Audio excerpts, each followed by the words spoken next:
Hi, welcome back to my channel. My name is Sensasia Owens, and for this video, I'm just going to be speaking my truth and just being obedient to God and just doing what He's been telling me to do for a couple months now. But I finally have the courage to speak my truth. So I just ask you to just have an open heart with me. And before I even start this video, I just want to start with a prayer to speak over this video. So, yep, let's go into prayer. Father God, I just want to ask you right now that you can just speak over this video today, Father God. Just give me the words to encourage somebody and just to speak over somebody today, Father God. And hopefully that somebody can just watch this video and just be touched by this video, Father God. So please just wrap your arms around all of us, Father God, and just keep us in your presence, Father God. And hopefully that this can really help somebody today, Father God. And I just love you and I appreciate you so much, Father God. Thank you for giving me the encouragement and the courage to even make this video, Father God. So thank you very much, God. Thank you for your grace and your mercy, Father God. And just thank you, God. In Jesus' name, amen. Okay. So for anybody who don't know, I got baptized in January of 2020. And I have posted my baptism/testimony video on my Instagram in February when I got back on social media. It'll be in my description box if you want to watch that. But I didn't tell my whole story. That's why I'm speaking my truth right now, not leaving anything behind or back. So yeah, let's go ahead and hop into this video. So growing up, I didn't really grow up in a church household. It's always just been me, my two older sisters, and my mother. We didn't go to church. Only time that we went to church was probably with my aunt, every other weekend or whenever we wanted to. So I never really had a relationship with God. I just knew of God. It's a difference. So yeah, that's kind of how my faith has been before 2020, of course. But yeah. So growing up, I was being bullied a lot. I'll say I was being bullied from elementary up until my senior year of high school, like no lie. And so back in elementary, like I was just always different. Like I was quiet, I was weird, I was just myself. And it didn't, like, the bullying really didn't really start until, like I got it up into the 3rd grade. I had got held back in 3rd grade and I was getting bullied so much about that. Like people was calling me stupid, they was calling me dumb, like just stuff like that. And I really did start to believe them. So I always thought that I was just dumb and stuff like that. And I didn't tell nobody like that I was getting bullied, like nobody in my family. I didn't tell nobody I was getting bullied, nothing like that, because I thought if I told them that nothing would change or it would get worse. I don't know why I thought that, but that's just what I thought in my head. But yeah, I really started to believe what people were saying about me. Like I was getting bullied about me getting held back in the 3rd grade, me being bullied about me being so skinny and my teeth and my glasses. Like I was just getting bullied so much and I didn't tell anybody about it. So my family pretty much didn't know what was going on. Like I didn't tell my mom or my sisters, and my dad, he lived in a different state, so he wasn't really in the picture. But but yeah, I got bullied so much and I really started to believe what everybody was saying. So I always just did the bare minimum in school because I never thought that I would be good enough. I never thought that I would be, one of those, kids that would make straight A's or just good grades, period. Like, honestly, I didn't get my first A to my senior year of high school, like, no lie. But, yeah, I got bullied so much about, just basically being me, really. And it didn't like get worse until I'll say my 6th grade year in middle school. So in middle school in 6th grade is when, everything just really started getting worse. So I thought that it would get better because, it was like a new year, a new school, like things was going to change. And in my mind, I was just telling myself, like, okay, I'm in a new school. Like, I'm finna change who I am because I'm so tired of getting bullied for being myself. So let me just try to change who I am. So I had started being friends with these group of girls, and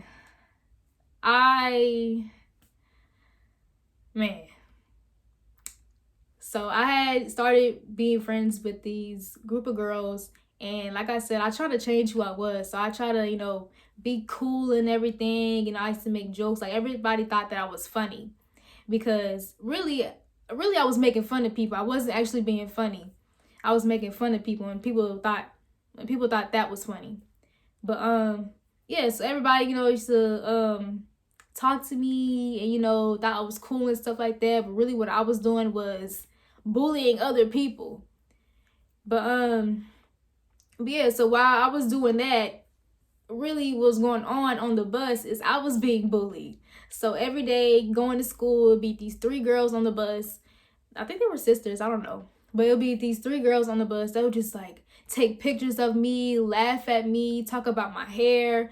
Like, I used to be so freaking insecure of my hair. Like, I used to hate my hair. My hair was short, it was thin. Like, every time I used to go home, I tell my sisters, like, please do my hair. I tell my mom, can you do my hair? Can I get some braids or something? Like, anything that I could do to hide my hair, that's what I wanted to do. And they didn't understand why I wanted to get my hair done all the time so bad, because I didn't tell them that what was really happening. But yeah, so I always tried to hide my hair any way that I can. And even when I hid my hair, I was still getting bullied for it. Like, I didn't get a break from them girls on the bus. Like, it would be times where I'd be sitting on the bus just crying and nobody would ever notice me. Like, that's one thing that I've noticed, like, throughout my whole school experience, is that I cried so much, but nobody ever noticed me. So for the longest of the time, I always thought that I was just invisible, truthfully. Like, that's what I thought, because truthfully, I'd just be crying my eyes out on the bus and nobody would see me. But anyways, yeah, so I got bullied so much in the morning on the bus. So when I went to my class, and start hanging out with them girls, it's like, well, I'm getting bullied on the bus, so I'm just gonna try to be somebody, I'm not. Like, I'm tired of that. Like, I'm tired of getting bullied and everything like that. So really what happened was, people hurting me caused me to hurt other people. So I started, making fun of other people, everybody was laughing at and stuff like that. And it wasn't a good feeling at all, because I know how it feels to be, made fun of. So yeah. So of course, that pretty much backfired on me, not being myself. So one day, the group of girls who I was with, they all pretty much turned on me. Everybody, started ganging up on me or whatever. And, everybody basically, like, we all just stopped being friends, truthfully. But yeah, and I'll say, like, the only friend that I actually had was my best friend, who I grew up with, my family friend and stuff. And that's the only person who I really had until one day she turned on me too, truthfully. And because everybody was asking, "Oh, you friends with Syntasia?" And she was like, "No." But then we was hanging out outside of school, whatever. But yeah, so at that time, man, I was at a low point. I was like, oh my gosh, like, all that happening with them girls, and on top of me being bullied on the bus and everything, like, I feel like it was the end of the world. Like, I was in 6th grade, so yeah. But yeah, so I was just like super depressed for like a long period of time. And I actually did have a counselor in school who I used to go and talk to and stuff like that. And I actually did tell her about the girls on the bus and stuff. And I don't think anything happened, truthfully, because it didn't stop. Yeah, it didn't stop. But yeah, over time, it did get worse with the girls on the bus, because then I started seeing them around school. So whenever they see me, they used to, like, shout my name and make people laugh at me and stuff like that. Like, I just remember they used to call me all types of names. Like, they used to call me alien and talk about how skinny I was and stuff like that. And so, like, I was, like, always just trying to hide myself or try to avoid seeing them so I won't get bullied and stuff like that. Like, yeah, it was terrible. Terrible. So with all that bullying and stuff, I had started like growing up, like, I was always like a little computer geek, I'll say. Like, I was just always on computers and stuff like that. And so, like, I had found out about this virtual game. It's called I'm View. Like, I remember my old stepsister playing it, and so I had created me an account. And so if you don't know what I'm View is, it's a virtual game. Like, you can create an avatar. You can just be whoever you want to be. Nobody knows what you actually look like in real life. You can lie about your age. You can just do anything on there. You can say anything, talk to anybody. And so I started playing that game. when I was probably, I had to be at least like 13 years old when I started playing IMVU. And so in the beginning, it was just like, it was just fun. You know, you can be whoever you wanted to be. But when the bullying and stuff got worse and everything, I actually started using it as an escape. Like, nobody accept me for who I am in real life, so I'm gonna be accepted on this game. That was my mindset. So I started playing the game, talking to anybody, lying about my age, of course, not telling anybody who I really am, because on IMVU, you know, you don't have to post no real picture of you, you know, you're an avatar, like I said. So yeah, I was real cool on IMVU. You know, everybody liked me on IMVU. I was cool, you feel me? I was talking to everybody. Like, you could talk to anybody around the world, like people from China, whatever. But yeah, I was real cool on there. I was making friends on there. I was just really popular on there. And then, you know, I have to go back to reality when I go to school and stuff like that. So in school, you know, I was getting bullied and everything. And then when I got home, I used to be so happy to get home so I can hop on IMVU and, you know, just escape. You know, escape from reality, truthfully. And nobody knew that I was doing that. Like my mom, my sisters, they didn't know that I was, you know, on a game doing all that type of stuff. But yeah. So things started getting a little bit better after a while. Like me and those other girls, we all became friends again after all that other stuff. And yeah, like the bullying on the bus didn't stop, but yeah. So all throughout middle school, I was on IMVU, period. Like, I was on IMVU the whole freaking time because I was so depressed. Like, even with all that being done, I was so depressed because, first of all, I didn't know who I was. I didn't have no type of identity. Like, I listened to what everybody said about me. You know, I hated myself, truthfully. I really did. Like, it came to the point where I just hated myself. I hated who I was. I hated what I looked like. Like, it came to the point, and it's sad. Like, sometimes I look back and I think, like, wow, I did that. Like, in middle school, like, I used to try to stuff my shirt, stuff my pants. I used to wear layers of clothes so I could look bigger than what I actually was because I was so insecure about me being so skinny that I tried to make me look bigger than what I was. And so I used to do that. And like I said, I always used to wear weave and everything. I always try to do my hair. And I just remember back then, I never used to smile. Like, I never wanted to smile in pictures because my teeth was yellow. My teeth were, you know, crooked and everything. So I never wanted to smile. So I was just so ashamed of myself. I hated myself so very much. And then on top of that, I was making bad grades. Like, I needed extra help and stuff like that. Like, I was just going through a lot in middle school and everything. And then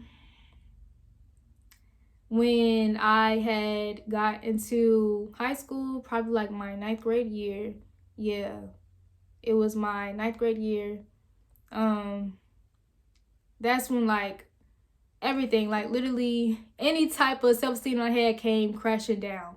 Like, any ounce of happiness that I had came crashing down because, for one, in 9th grade in 2017, I think, yeah, in 2017 is when my grandmother passed. She passed in August. And so that was like a really extremely hard time for everybody in my family, including definitely my mom. And so my grandmother passed, and then like 2 months later we had lost our house. So me and my 2 sisters and my mom, we was all pretty much, and my niece was all pretty much homeless for about 8 months. Like, literally, like, 8 months. It was like a long time. Like, you know, pretty much going from a different family member's house, and I was staying with my best friend as well. So I was going through a lot that, you know, of course nobody knew about because nobody finna post their struggles. Nobody's gonna post on like Instagram what they're really going through and stuff like that. So yeah, I was just going through a lot at the time. And on top of that, you know, the bullying didn't stop in high school. Like, I don't know what it is. I don't know why, but anywhere that I go, like, the bullying didn't stop. Like, everybody had something to say about me. And I was just there. Like, I'm just trying to be me. Like, it was just a crime for me to just be myself. So, like I said, I tried to find any type of way to just change who I was. Like, I didn't want nobody to see who I truly am, because first of all, you don't even accept me when I try to be myself. So it's like I tried any type of way to change who I am. So again, in high school, you know, I was wearing weave and everything, and like just not being myself truthfully. And I tried not to really talk to people because yeah, I just always felt like they would probably judge me or talk about me and stuff like that. And yeah. So probably like my ninth grade year in high school is when I tried to stop getting on IMView, because like I said, I started getting on IMView when I was 13. And probably when I was like 14 is when like the catfishing actually started, because like I said, on IMView you can talk to anybody you want to. You know, you can say anything and stuff. You can just be whoever you want. Like nobody had to know who you truly are. And so you know, back then Kick was really, you know, it was popular. Everybody was on Kick. So I had, you know, my little fake page on Kick, you know what I'm saying? Like if I talk to somebody on IMView and they want to talk, you know, in real life, you know, I'll give them that Kick account, and it would never be like a picture of myself. Another thing, because if I'm ashamed of who I am in real life, why would I tell somebody on a virtual game who I am? But yeah, that's when I really started catfishing and stuff. I had met some dude on there on IMView when I was about 14, and like we talked for like a couple months and stuff, and he never knew who I was. I never told him who I was. Of course I lied about my age. But yeah, I was just talking to random people like on IMView, never telling them who I really was. And in ninth grade, you know, I was so depressed, I was so low, I was so down. You know, I just told myself, I was like, you know what, I'm tired of living like this. I'm tired of just hating myself. I'm tired of being who I am. And I'm just trying to lie to myself, because that's really what I was doing. I was lying to myself. Me trying to change myself so much for other people, it was really like taking a big toll on me. So it just got to the point where it was like, look, I'm tired of living like this. So I stopped getting on IMView for a while. And then I really tried hard to try to love myself. Like I was just trying to find any way that I can like help myself. And like I don't know how to explain it, but I just try to find any type of way to try to love myself. But yeah. So yeah, during all of that, it was just a lot just going on within my family and everything. Like my mom, she had, you know, started drinking more. And like I said, like my dad, he was always, you know, stayed somewhere else, so he never really was in the picture. I never really had a relationship with my dad at all before. But yeah, so I was just like extremely depressed, and I didn't tell nobody what was going on. Like nobody knew what was really going on with me. Like I don't know why I didn't tell anybody, but I just didn't. I didn't feel like anybody would help me or anything would change. Like I was just like so low. Like even going into the 10th grade, I was still depressed. Like I was just like just at such a low point within myself anyways. Like I hated who I was, truthfully. After a while, my mom, she ended up finding an apartment, and so we all finally had, you know, moved back in with each other, because that was like the first time we all ever been like split up like that since we had lost our house. So yeah, 10th grade, my mom had found an apartment, so we was all back together and stuff. And I had actually started working at Subway at the time. That was my very first job. And yeah, so I just remember at Subway as well, like I was extremely depressed. Like I said, I didn't know who I was. I had no type of identity, and I was listening to what everybody said about me. And it's like, how much can somebody take? And like I said, I felt like I was like extremely invisible. Like nobody noticed me. Like nobody knew like how messed up I truly was inside. So at that good time, I got back on IMView. I got back on IMView. Like I said, I used IMView as an escape. Like that's just what I did. But yeah, I had got back on IMView, and I was still just talking to people, and you know, everything was always just better on IMView and stuff like that. Like it's better than my reality, truthfully. But yeah, it was one day I had went to work with my sister, because me and my sisters, we had all worked at the same Subway. at the time. And I remember me and my older sister, we had parked outside of the subway before we had went in to clock in and stuff like that. And I told her straight up, like, I told her what was going on. I didn't tell her everything that was going on, but I told her that I was depressed. Like, I literally sat there and I told my sister, and I was just like, I'm tired of living like this. I'm tired of being here. Like, I don't want to be here anymore. I literally told her that. Like, I told my sister that I just wanted to die. Like, I just hated who I was. I hated, you know, what I had going on in my life. I was just extremely depressed. I just hated myself so much that I didn't want to be here anymore. And she didn't really know what to say, truthfully, because she didn't know all that was going on. Nobody knew what was going on in my life because I didn't tell anybody. So so yeah, I told her, and I was honest. Like, I knew that I needed help. Like, it was to the point where I needed help. When I got so low and depressed and I started becoming so suicidal, like, I knew that I needed help. So I told my sister, and she told me to tell my mom. And I remember I told my mom, I was like, I don't want to be here anymore. I need to go to counseling or something. I need help. And like, I told her that, but I don't know if she just didn't know what to say to me or she didn't know what to do, but I didn't get any help.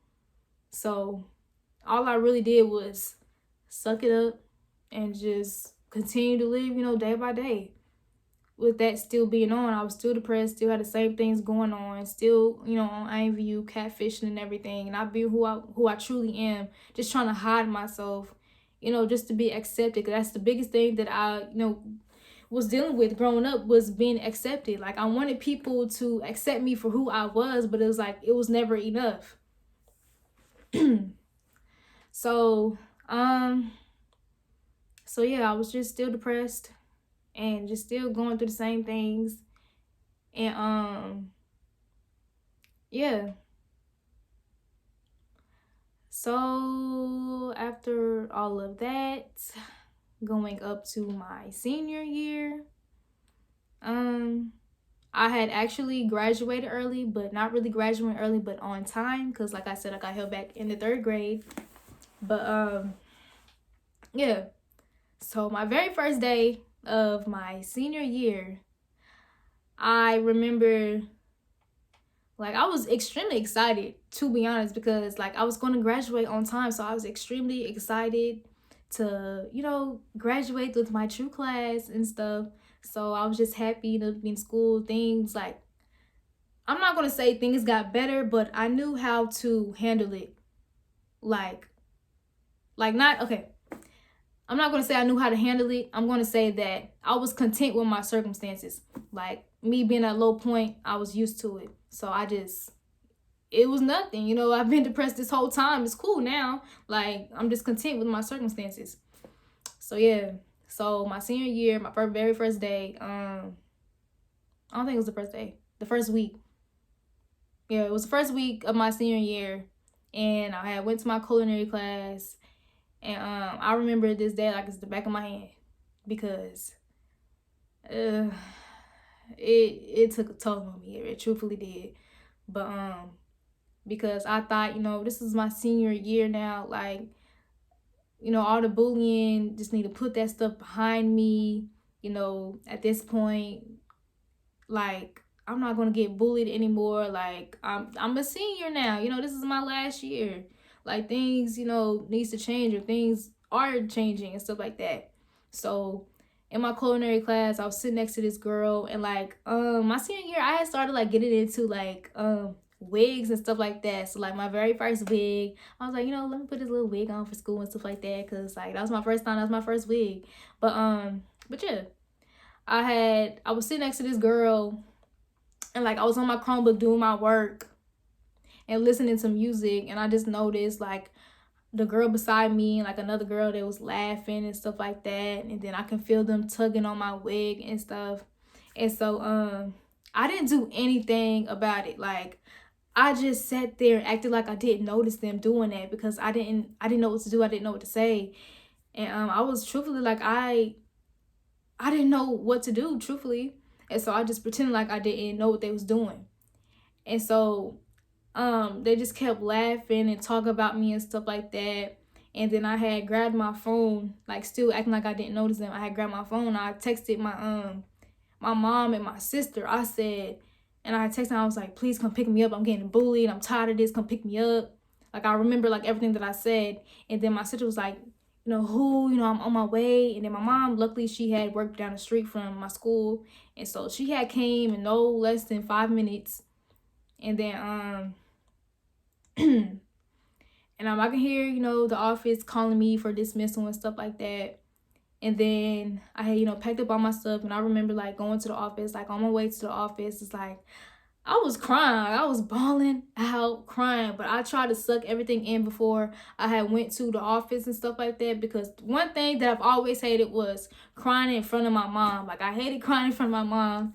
Like I never told my mom what really was going on in my life, because truthfully, I was really just hurt and depressed, like all these years of bullying and stuff, and it's still happening. And I just never stood up for myself. I never had, the courage to stand up for myself, because I was just so low about myself. I hated myself, truthfully, so I just didn't know what to do. And so, yeah, on the way to the office, I tried to, suck everything in before I see my mom, because I didn't want my mom to see me crying, nothing like that. But as soon as I had opened the front office door and I seen my mom standing there, and she was looking mad. She was mad. But yeah, I had walked into the doors and I seen my mom, and I couldn't do nothing but cry. As soon as I see my mom, I just busted out crying, like hysterically. Like I could not stop. I could not control it. I was just crying. And like I could just like see the hurt in my mom's eyes, just to see how hurt I was. And like I was really hurt about that. Like truthfully, like all these years, and it was like still happening. It really hurt me. So yeah. So at that point, I remember like my mom, she was like, nah, I need to talk to somebody, this bullying finna stop. Like I need to talk to somebody, change your classes, do something about it. Like my baby's hurt and stuff like that. My bad, that was my sister. But yeah, she was like,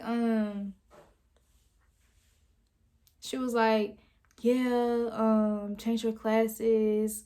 Who's the girls, bullying her and stuff like that. And honestly, deep down inside, I did not want my mom to do anything. I didn't want her to say anything. Like, I was still the little girl, back in elementary school, didn't want to do nothing about it. Like, please don't do it. It's going to make it worse and stuff like that.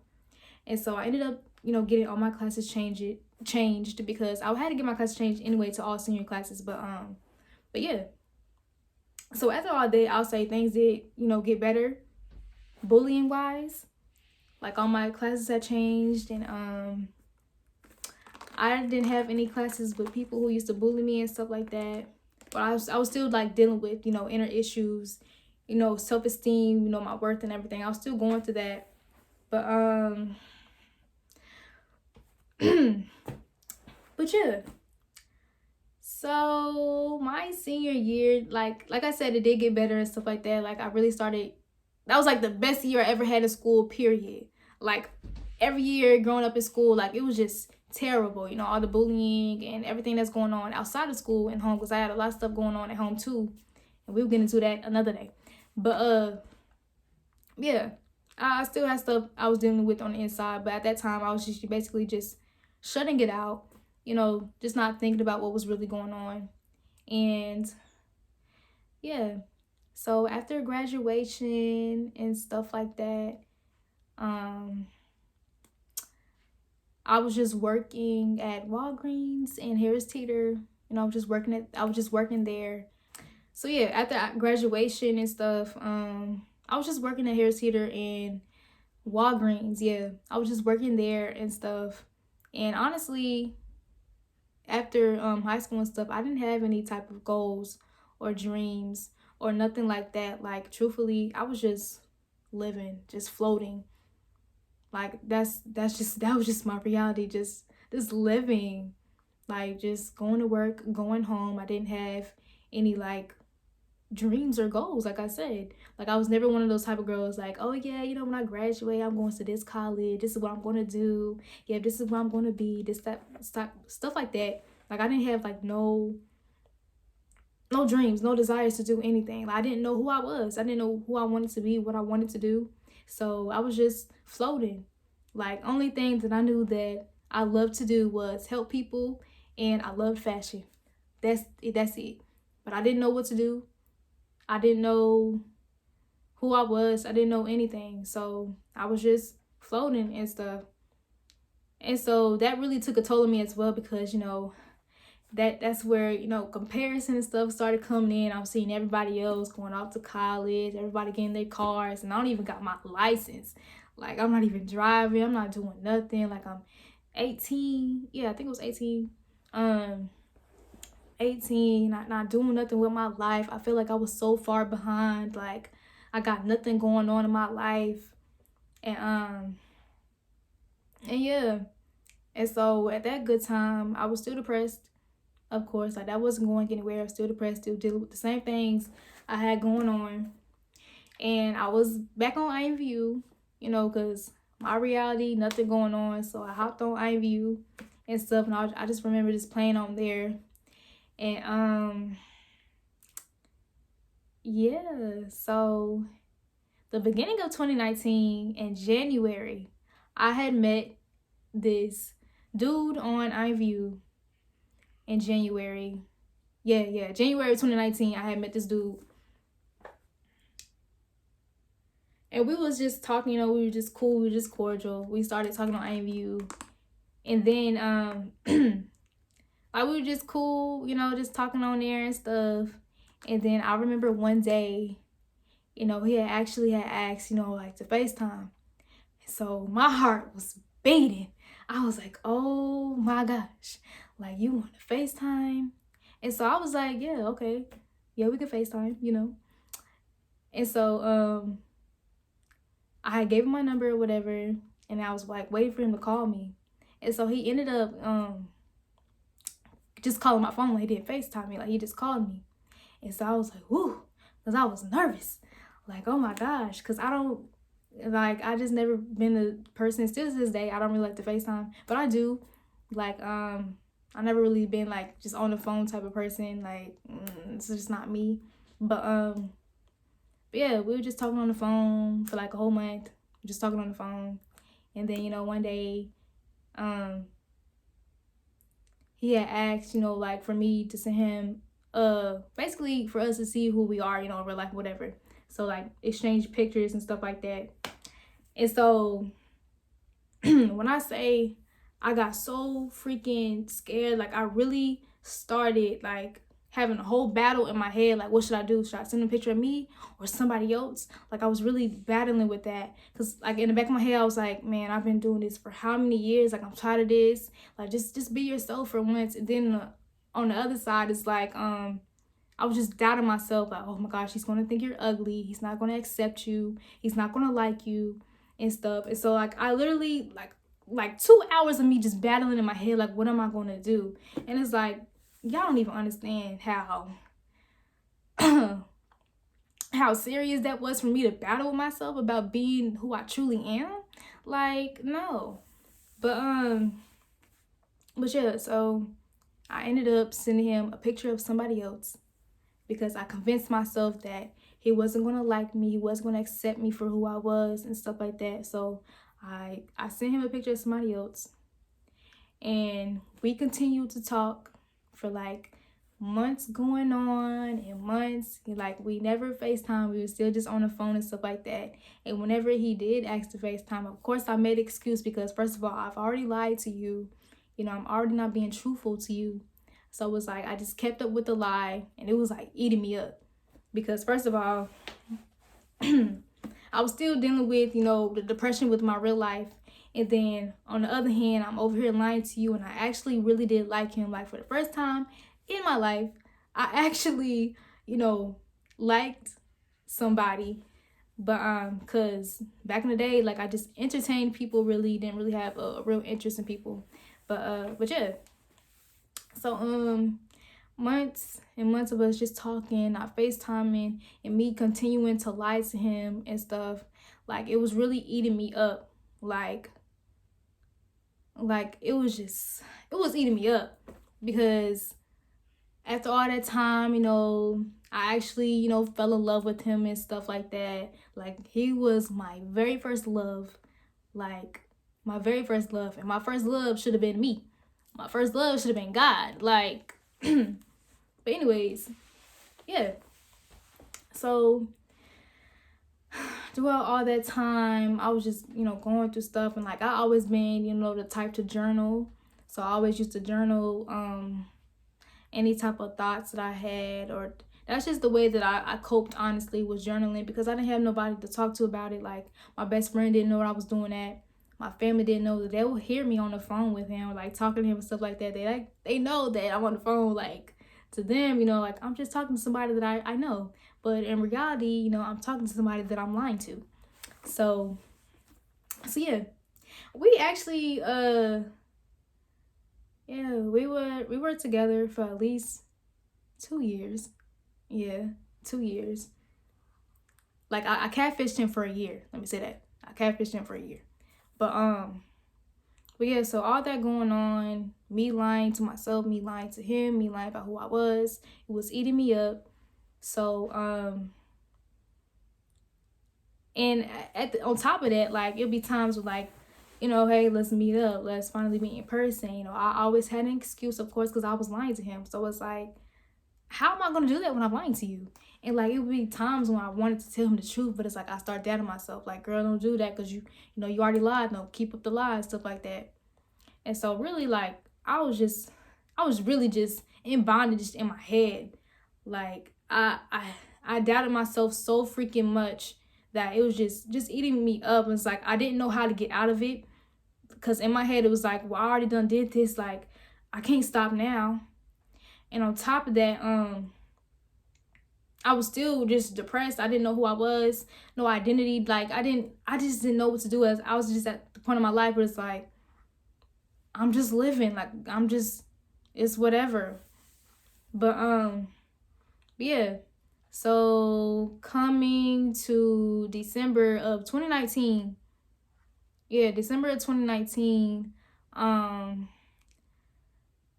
I just remember God, he really started convicting me. Like, God, he was like, nah, stop playing.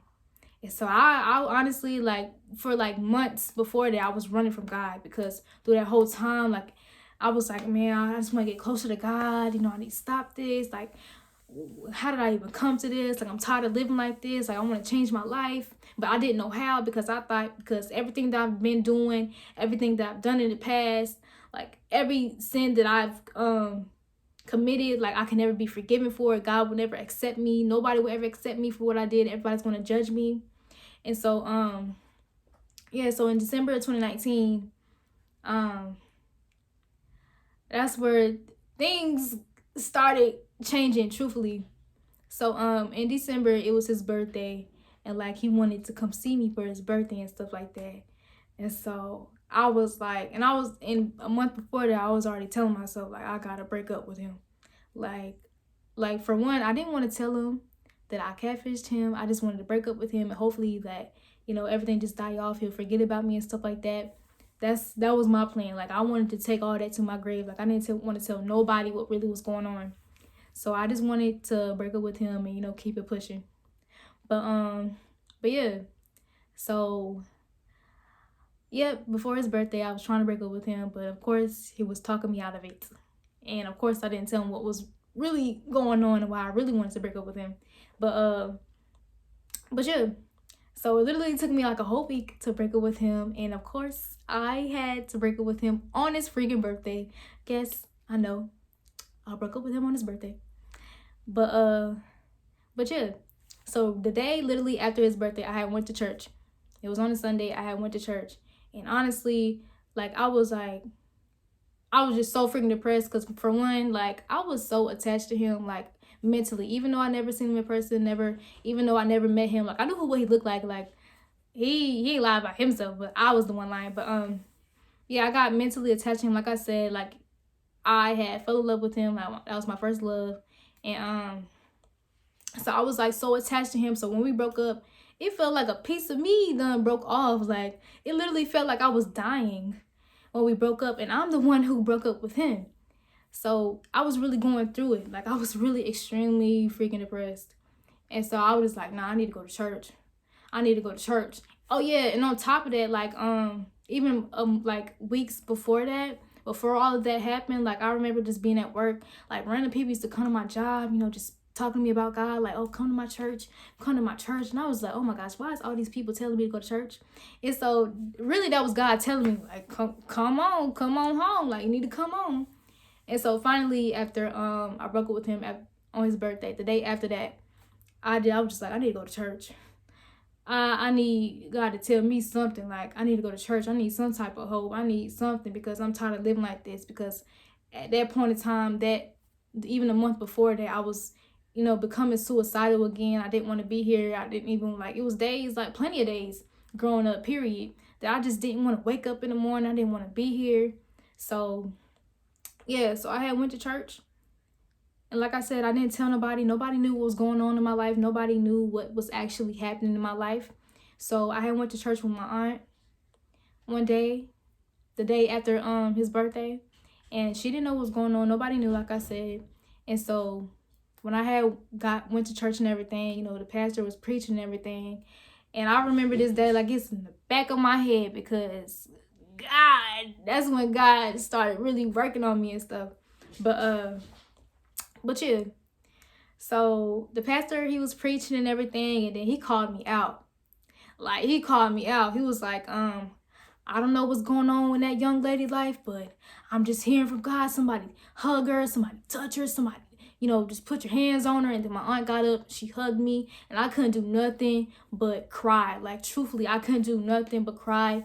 And then one of my close family friends who go to that church, she started to hug me, and then the pastor hugged me and everything. And when I say I felt so much love, like I felt so much love. And that's like the main thing that I always struggled with throughout my life, my childhood, period. Like, I struggled with, I wanted to feel love so bad. Like, I wanted somebody to notice me. I wanted somebody to accept me. Like, I wanted some type of affection, because like I said before, I didn't grow up in an affectionate household. So whenever I was going through stuff, I just went through it, like, you know.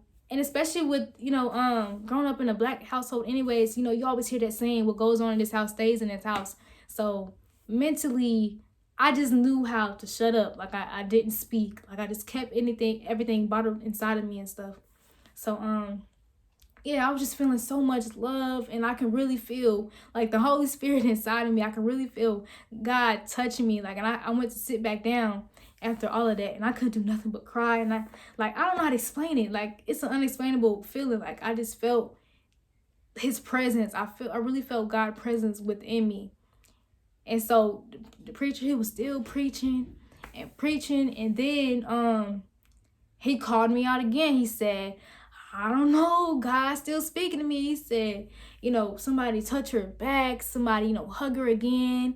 And then it was just like so many emotions going through my mind. And God was really speaking to me in that sermon anyways. Like, he was really speaking to me. And so after that day at church, I felt so much love. I just felt so good. I was like, you know what? I'm really start living for God. You know, I'm really change I'm really changed for the better. I was like, I'm gonna stop cussing. You know, I'm gonna stop listening to this music. I'm gonna stop, you know, I was like, I ain't getting on IVU. I ain't doing none of that. I was like, I'm really finna start living my life with God. And so I did for a couple of weeks. I did until New Year's. You know, New Year's going into 2020. I had went to church. That was my first time ever going to church on New Year's.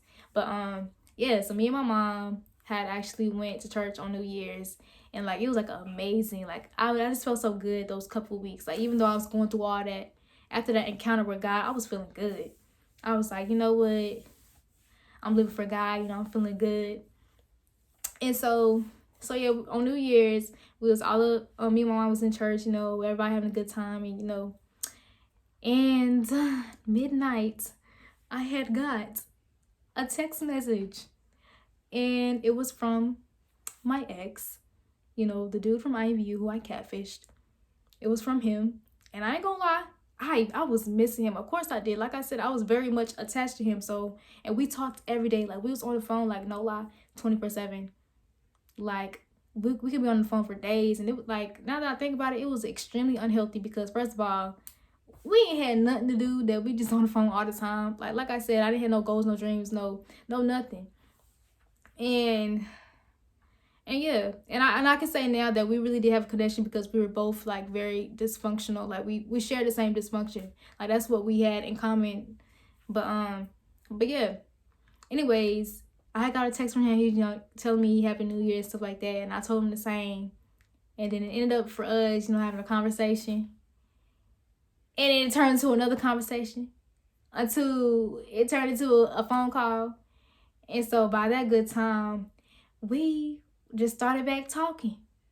And like in my head, I was telling myself, like why am I doing this? Like he don't even know the truth. And I still didn't tell him the truth. And it's like I'm trying to get right with God. Like I can't be doing this. That's like what was going on in the back of my head. But it's like I didn't want to let go of what I had with him because it's like I was so connected with him. And I actually like I ain't gonna lie, like my happiness depended on him. And that's like so dangerous when your happiness depends on somebody because anybody can let you down. So you're never supposed to like depend on nobody for that. But yeah. So January 2020, once I started back talking to him, it's like my life was going back, downhill because that's when like everything started catching back up to me. Like, oh my gosh, I'm still doing this, and I still, feeling convicted for it. And by that good time, I started back cussing again, started back listening to secular music again, started going back to my old ways, truthfully. And so yeah, I remember at that good time I was like extremely depressed still, and I was going through some things with my mom and stuff like that because it was just a lot going on. So I was like, you know what, I need to get away. I need to get out of Charlotte. I got to get out of here. I need to do something. And so I told my mom that I just wanted to leave, and I actually went to West Virginia to stay with my godmom in February. And so throughout that whole time, like I had went to West Virginia like the end of January. So I stayed with her the end of January up until March, I think. Yeah. Because really what I was doing, I was trying to escape my reality again. Like I was trying to go to a whole nother place. Like I went to West Virginia trying to escape for what I had going on at home. So I went to West Virginia, and truth be told, stuff got worse. I thought it was going to get better when I go to a whole different environment, but things got worse. Like I didn't have no job over there. Basically I was just sitting there, truthfully. I did go to a couple sewing classes, but yeah, truthfully, I was just sitting there, and the only thing that I could think of was what I did, where I am in my life. Like I'm so lost. I don't know what to do with myself. I'm not in school. Don't have a license, don't have a car, don't got nothing going for myself, don't have no dreams, don't have no goals, no nothing. And I'm still doing the same thing I've been doing this whole freaking time. It's talking to the dude from INVU. Like the whole time I was talking to him. And we was always just on the phone, like I said. He don't know who I am. We didn't FaceTime, nothing like that. And so the whole time I was talking to him, and it was like it was still eating me up. Like, oh my gosh. And it was so many days that I just wanted to tell him the truth. But it's like I was just convincing myself, like, don't do that. He's going to hate you. He's going to judge you. He's not going to accept you if you tell him who you truly are and stuff like that. And so I was just extremely just depressed. And by that good time, I fell off with my relationship with God completely. Like, that was just out of the picture. But yeah, so I ended up leaving West Virginia in March. I went back home, but I actually had to go stay with my best friend because it was like a lot going on at my mom's house. So I was like basically going house to house, back and forth. And that was then when like COVID started, getting serious and stuff like that. And so I just remember one day I thought I had COVID. Because when I say, like, I was having trouble breathing, and I was like, I don't know, like, I literally thought I had COVID because I was just having trouble breathing, like, and I had went to the emergency room or whatever, And she was just telling me it was anxiety. And I was like, what? Anxiety? Like, you sure I don't got COVID? She didn't test me or nothing. But it probably was just anxiety. Yeah, it was just anxiety. But yeah, I remember because my mom, she was still taking care of me. I was sleeping in my mom's bed with her. And one day, it was either March or April, and my mom, she was taking a nap before she went to work, and I was laying right beside her. And so she was asleep, like she was knocked out, and I was just up. And by that good time, I had picked up on watching sermons. Like, I started watching sermons, I started taking notes, I started praying more when I got back home. And so I was watching a sermon, like I started watching Redefined TV, like Redefined TV on YouTube. That changed my life. I ain't gonna lie, it changed my life. But I got done watching the sermon, and I had put my phone down. I remember just laying there, and out of nowhere, I just started praying. I just started confessing. Like, I was talking so fast and loud. Like, I just started confessing to God, like, God, I'm sorry I did this, I did that, God. I'm so sorry, everything I've done, God. I just started confessing. And I just started repenting. I was just repenting and repenting. Like, I was speaking so fast and loud, but the whole time, it's like it was just me and God. Like, no lie, it was just me and God. Like I said, my mom, she was laying right beside me. She didn't hear any of that. Like, she was still asleep. Like, I was just talking so fast and just yelling and just repenting and confessing. And I was crying. And, like, I could just feel, his presence with me. And literally, like I said, it was just me and God. Like, nobody heard it. Like, nothing, everything around me was still. And it was like, I was just, confessing, repenting and everything. And so after all of that, I was like, I gotta get serious. Like, even though I fell short, back from my encounter with God back in the beginning of the year, like in April, I got serious about God. I was like, nah, stuff really about to change. And so yeah, I stopped cussing again, stopped listening to secular music, because I was really being mindful of what I put in my ears and what I watch and stuff like that. If you're gonna change, you gotta stop, doing things that used to be normal for you, like things that you used to be okay with. Like, if you know me, I used to love me some 90s R&B music and stuff like that, but I couldn't listen to that because it was very lustful. If I'm trying to live my life with purity, I can't listen to stuff that's gonna cause me to think lustfully. So I had to stop doing all that type of stuff and start watching the shows I used to watch, TV shows, movies, whatever. So yeah, I had to stop watching and listening to, stuff that I used to listen to and everything. And I really got serious with God. Like, it came to the point where God was really convicting me of, like, the stuff that I had going on in my life. And through that whole time, I wasn't on social media, because like that had been like a big negative influence on me, because it's so easy to compare yourself on social media. And like, I was really trying to, grow in my relationship with God. So I had to stop doing all of that. So yeah. So in April, I had broke up with the dude from IMVU again, because God really convicted me of, and I was like, I can't do this no more. I'm trying to get right with God. Like, I can't do this. And so again, I didn't tell him the real truth, like why I was breaking up with him, because, I was lying to him. I was deceiving him. Like, I was in the wrong. Like, I didn't tell him that again. Like, basically what I was, telling him is that I got to get myself together. I'm not in the right mind. And of course, he tried to convince me that we could work it out, but I was just like, no, like, this is not going to work. Like, I had to tell him, like, straight up, like, we got to stop this. And so yeah, I had broke up with him again. And after that, I ain't gonna lie, things started really getting better. Like, I've noticed, like, every time, because I don't broke up with him, like 2 times now. Then at that time, that's like my second time breaking up with him. And every time I broke up with him, stuff got better. I started getting closer to God. And I messed it up every time I talked to him again. But I didn't notice that until now.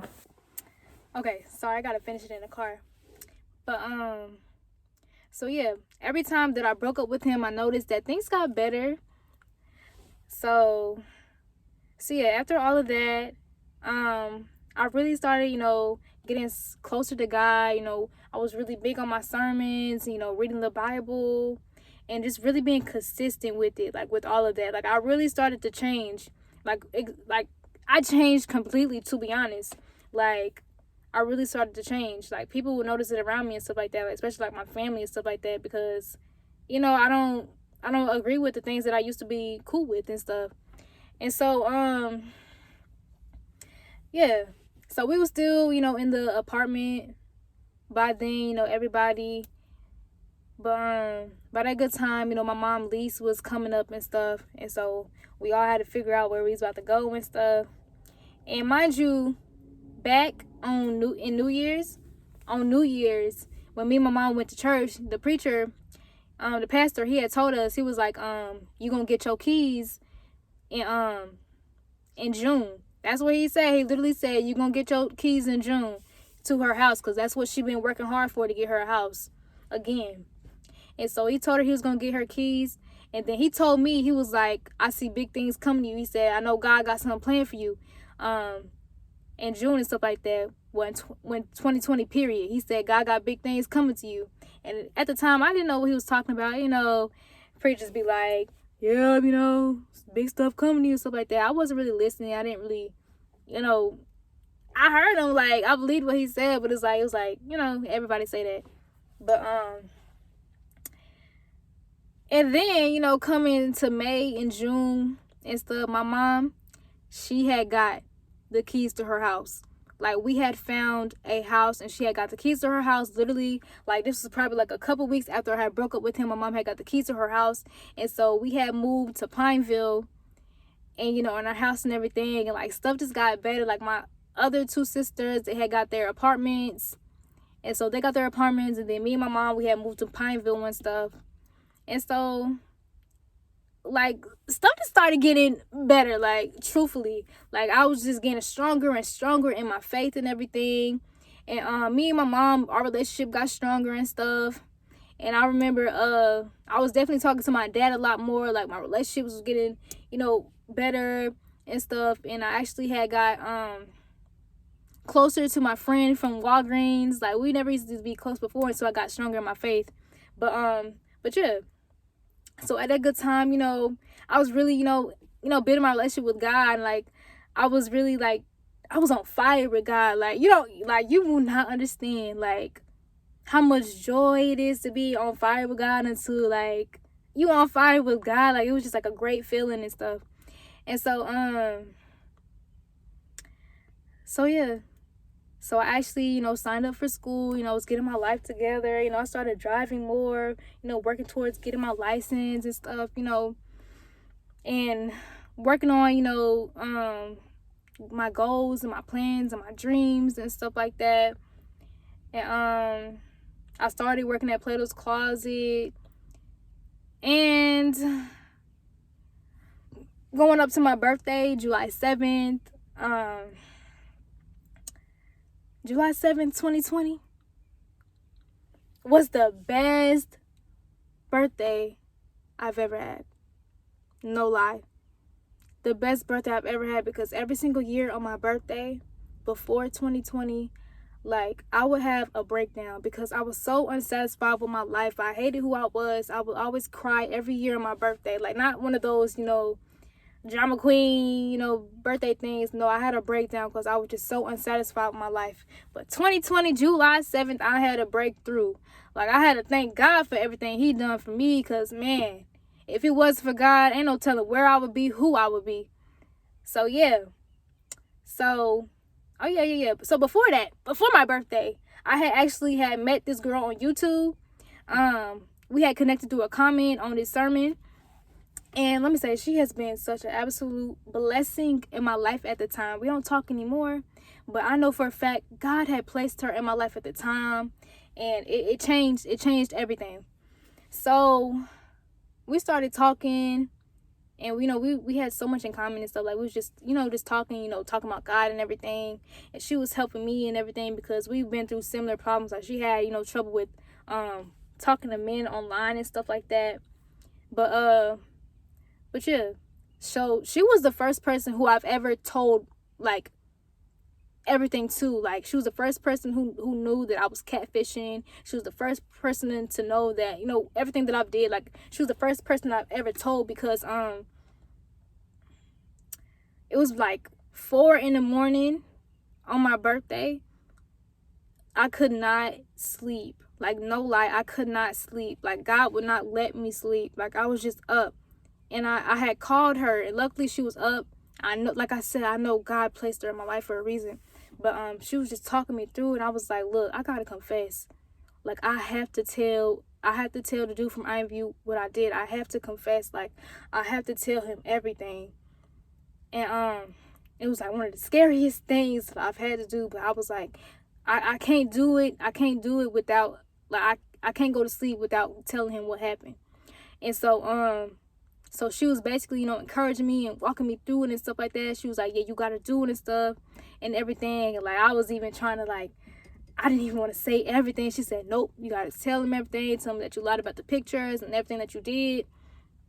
And so I did, I typed him a long little book, confessing everything. Like I said, it was like freaking 5 a.m. when I sent him that message. When I say I was so freaking scared. I was so freaking scared. I was like, of course I deserve to get cussed out and everything. Like, I expected him to cuss me out, say anything, like, but the thing is, I had to be obedient. That's like the whole reason to all of that. I had to be obedient. God has called us to confess our sins. So I had to confess. I had to tell him everything because that's what God has told me to do. And so I had to do the right thing. Even though I was scared, I did it anyway. And truthfully, it made me feel so much better to get that off of my shoulders, because all these years that I've done that, I finally, overcame that. So yeah, I typed in that long book. I had put his message thread on mute, and I had went to bed in the best mood. I was scared, but I was feeling good because I had finally, confessed my sins. I couldn't, like, it was like a huge relief off, like a load off of my shoulders. So yeah, I went to bed. I woke up that morning, and I seen like the little, the little notification thing. So I can tell that he had messaged me, but I couldn't see what he said because I was like, look, I ain't finna read it until my birthday over, because I'm about to enjoy my birthday. Because like I said, I expected to get cussed out, and I deserved to get cussed out. But yeah, so my two best friends, Raven and Sydney, I had a great birthday, and I'm just so blessed to have them in my life as well. Like, they've been like just a blessing in my life, especially with my transitioning. Like, they've been so patient and just loving and accepting. But yeah, so on my birthday, we had all went to this sunflower field. We took pictures, we went out to eat. We all just had a good time. We sat and watched airplanes, whatever. Like, I had an amazing birthday. Like I said, like, this year, well, in 2020, I had a breakthrough and not a breakdown. Like, I just want to thank God for all his love. Like, I just love God so much, man. But yeah. So, after my birthday and everything, went back home. I got home around 8 o'clock or whatever. And I was like, okay, now it's time to read what he said, because I noticed that he actually double texted me. So he texted me in the morning, and then he texted me again in the afternoon. So I was like scared. I said, man, he double texted me. That's a problem. I was like, oh my gosh. And so I had went, I was home, and I was like, okay, now it's time to sit down and face what I deserve. And so I was so worried, and I was so scared. And all he said was, the first thing he said in the morning, like 7 a.m, he was like, thank you. He was like, happy birthday, Tasia. And I was like, oh my gosh. He said, happy birthday, Tasia. And then, like I said, he double texted me about like 4 or something. Like, I remember this like in the back of the head, because I am just so thankful for the grace, okay? Because I did not deserve the response he gave me. But he was like, happy birthday, Tasia. And then he said, he was like, thank you for like telling me everything, because this is all I ever wanted. I already knew something was up, but he was just like, all he ever wanted was the truth and stuff like that. And he was just like, he was mad and stuff like that, but he's still in love with me and stuff. And then he was just like, he hoped that I, get the help that I need, and that he wished for the best and stuff like that. And yeah, so I was like, I was just thanking God for the mercy and the grace. Because like I said, I deserved to get cussed out, but I didn't. And I am extremely grateful for it. But yeah. So after that, Man, I was just at peace with my life. Like, I was at peace. Like, I was just at peace, truthfully. Like I was like continually growing my relationship with God, getting stronger in my faith, you know. It's like it was just at peace. And so literally like July 31st, July 31st, like, you know, days after my birthday, July 31st, he had texted me. And in my head, I'm not gonna lie, I got a little bit mad. I got a little bit mad because he texted me and I'm like, oh my gosh, like I just did all of this and I just told you all of this. I finally told you the truth and you texted me still, because he texted me, he was like, hey, how you doing and stuff like that. And I'm just like, okay, Lord, now what's going on? Because I thought, you know, I was going to be cool with that being the end of everything. Like, even though, yes, I loved him, I do love him and stuff like that, it's like, I thought that was the end, you know, I confessed, you know, move on. And then he texted me, I'm like, okay, what's going on now? Because I just did all this to you and you texted me. And that same night, and I was a little bit happy because, you know, of course I missed him. But, and that same night, I could not go to sleep. Like, truthfully, like, I was struggling going to sleep. And I got mad. That's why I got mad, because I couldn't go to sleep. Like, I was at peace. And, like, now it's like he texted me and I could not go to sleep. And honestly, I didn't know until now what it was. Like, truthfully, that was like a red flag from God. I didn't know that then, but I know it now. It was a red flag. But yeah, I was just too happy. Like, he was texting me and stuff like that, because a week before that, because I used to have him on Snapchat, but of course he never seen me, like, who I was on Snapchat, because I never posted myself.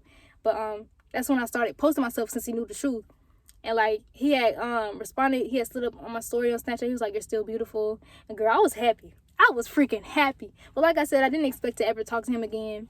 But, yeah, he had texted me that day, and I could not sleep.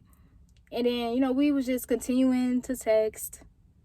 And it turned into talking on the phone, and then talking on the phone again and again and again. And yeah, and before I know it, we was trying again, you know, trying the relationship again, but as myself. You know, I was just so happy at the fact that, you know, this whole time I was in my house, like, this whole time you could have accepted me for me. Like, if I didn't lie, it really could have worked. That's what I was thinking. That's what I was telling myself. And so I was just like, oh my gosh, you know, I was just so happy that he accepted me. Like, he knows who I truly am. You know, we had started FaceTime and everything. We was talking all the time and stuff. And so, yeah. And so, I was, you know, in my head thinking like, oh my gosh, God, you're so good, you know, making all this work. And little did I know, God is like, no, this is not me. Like, no. So I just like realized, you know, with us, you know, talking and stuff like that, I was like extremely frustrated. And like, I could not understand why. Like, when I used to talk to him, I used to get frustrated because, first of all, from what I know now, what we used to have in common, we don't have in common anymore. Because for one, like I said, we had connected so much because we shared the same dysfunction. I ain't gonna put his business out there or nothing like that, but it's like, we was both on IVU for a reason. Like, we was both on IVU for a reason, and we both connected so well for a reason. Like, I met him when I was at an extremely low point in my life. And he was, you know, he was pretty low too. But, yeah, when I grew a relationship with God, it's like we didn't have nothing really in common anymore. You know, I wasn't cussing.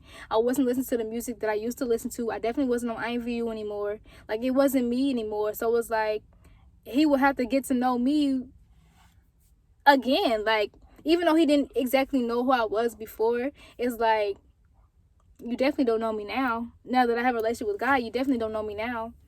But yeah, so I used to get extremely frustrated. And on top of that, it didn't bother me before I got close to God, but I know that he never really had a relationship with God. He believed in high power and stuff. That was like the very first red flag, okay?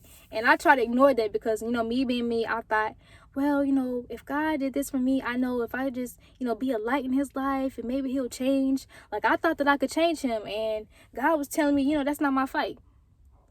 That's not for me to do. You know, I'm not the one who do the saving. He do the saving. So that's why I was holding on so much, because I kept praying like, God, tell me what to do. Like, if this is not for me, then tell me and stuff like that. God, he kept telling me. He kept telling me, but I didn't want to accept it because I was so happy at the fact that he accepted me, somebody who I truly loved, somebody who I truly cared for. He accepted me for me. And so I didn't want to let that go. And so at that time, I was being obedient. I was being disobedient. Like, I wasn't listening to God because God was telling me, this is not me. Like, this is not what I have for you. I have better for you. So yeah, I thought I could change him and everything. And it just got so bad to the point where it's like, I got like, it just got so bad to the point where I was like, okay, God, I'm going to trust you. I'm going to trust that you got better for me. I'm going to trust you. And it was like one day, I think we got in like a little altercation or whatever, me and the dude from IMVU. And like, I went to bed so freaking mad that night. Like, I don't exactly remember what happened. I do know that he was still on IMVU and stuff like that. And like I said, that's out of my life. I'm done with that. But yeah, I went to bed so mad, and the next day I went through like this whole little spiritual attack, like no lie, and I was like, nah, this gotta go. And like on top of that, yeah, we'll get into that another day. But yeah, so I was like, you know what, God, I'm sorry, you know, I'm gonna be obedient. And mind you, I wasn't on social media. I was like doing other social media fasts and stuff like that. But yeah, I was like, okay, God, I'm gonna trust you. And so I had blocked him. I stopped talking to him. I had blocked him. And that was like one of the hardest things I did again. Like, I had blocked him. I stopped talking to him. I still had him on Snapchat, but like I said, I wasn't on social media, so there was like no way for me to be in contact with him, especially when he was blocked. I had blocked him, and I just, you know, continued to grow stronger in my faith and everything. And I really at that time, I really had to trust God. Like, God, I know you got better for me. Because truthfully, I didn't have to do that. You know, I could have stayed with him and be frustrated, knowing good and well that he's not for me. Because truthfully, and that happened to a lot of my friendships and relationships, it's like I don't have in common what I used to have in common with people anymore. Like, I've changed. Like, I'm not the same. I'm not the person who I used to be. Like, and I can no longer, you know, do the same things that I used to do because I'm not the same. So a lot of my relationships and stuff changed. Like, it's just because God removed what I used to have in common with people. It's and with family members too. So yeah. So over time, you know, I just kept getting stronger in my faith, and things just started changing. And then in December of 2020, I was battling. Cause like I said, his birthday is in December. Like, I wanted to talk to him so bad. Like, it's not easy. Like, the whole process, you know, the process is not easy. Like, y'all don't know how much self-control that I had to have to not talk to him or not go back to what I used to do or not be who I used to be. Like, still to this day, it's not easy. It's a process. Like, nothing just happens like that. It's a whole process. But yeah, I wanted to talk to him so bad, but you know what? I just want to thank God for the self-control that I didn't do that, because I don't want to go back to who I used to be. I'm not who I used to be. So yeah. So December,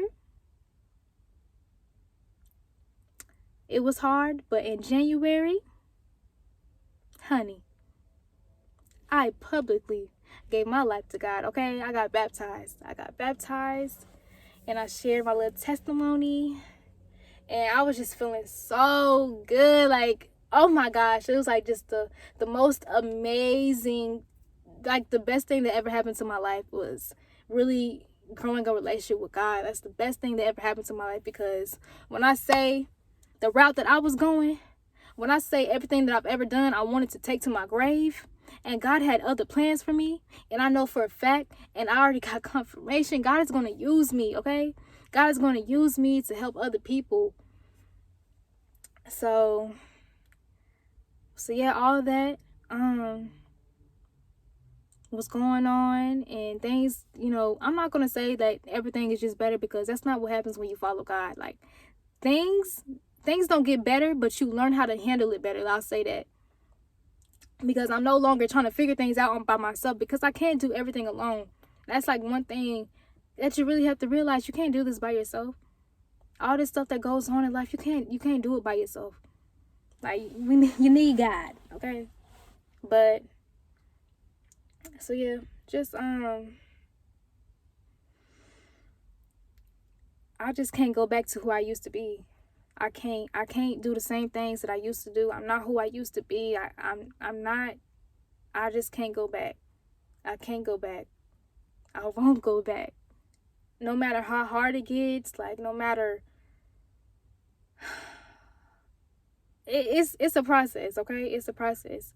But I trust God. I trust God enough that he brought me out of all of that. Like, I don't even understand how much bondage I was mentally. Like, mentally. And I'm still figuring out things about myself that I didn't even know that was going on. Like, mentally, y'all don't know how messed up I had to be to hide myself the way that I did, to lie about myself. I mean, I was creating pages. I was so messed up mentally. I was not in the right mind for years. For years, I held so much resentment. For years, I had so much unforgiveness in my heart. For years, I was just dealing with no identity. For years, I didn't know who I was. But you know what? God had other plans for me. He helped me find out who I am. And let me tell you something. It is the power in knowing who you are. It hits different, I'm telling you. Because now that I know who I am, can't nobody, tell me something that I'm not. Like, stuff that used to affect me back then, it can't even affect me now. Like, it won't, because I know who I am. But I just want to thank you and everybody who lasted this long watching this video. Thank you so very much. I just had to share that. I just had to get that out, because I'm a firm believer that the enemy, he tries to attack us in childhood so he can mess us up in adulthood. But let me tell you something. God had other plans for me. Because the stuff that was going on back then, if it wasn't for God, I don't know where I would be or who I would be right now. If I would have allowed that to really take a hold of my life. So I just want to thank God and thank everybody watching this video. I hope that this can be a blessing to somebody. And I just want to encourage somebody today. Try God. Like, try God. You know you can't get through that situation without him. You know you can't do that by yourself.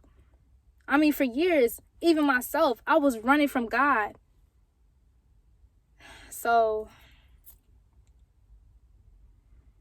especially if you were able to witness me transitioning, you know that what I'm saying is so true right now. It's so real right now. Try God. I'm telling you. So thank you again for watching my video. Thank you for, sticking out with me. So thank you very much. And I hope you have a blessed day. I hope this was a blessing for somebody. And thank you.